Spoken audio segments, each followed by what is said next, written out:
Сайн байцгаана. Би Баян Мөнх, Key Mortgage компанид зээлийн зөвлөхөр ажилладаг. За тэгэхээр би та бүхэндээ Escrow гэж ямар учиртай юм бэ гэдгийг тайлбарлая. За тэгэхээр энэ дээр Escrow та хэрэг байр авч байгаа тохиолдолд Escrow данс нээдэг байгаа. Тэгэхээр энэ нь юу юм бэ гэхээр хэрвээ та down payment-тэй байрныхаа урьдчилгаа төлбөрийг 20 буюу түүнээс бага хэмжээгээр төлсөн тохиолдолд Escrow гэсэн дансыг үүсгэдэг юм шүү. За тэгэхээр энэ escrow дансанд юу байт юм бэ гэхээр даатгал, байрны даатгал, за тэгээд татвар, мэдээж property tax гэж байгаа.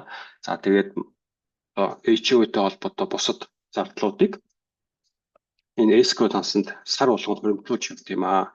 Тэгээд яг төлбөр төлөх үед нь таны зээл олгогч маань энэ мөнгнүүдийг бод тухайн одоо евро вендер буюу газар руу гэж шилжүүлдэг байгаа шүү. Тэгэхээр escrow гэдэг нь тийм учиртай.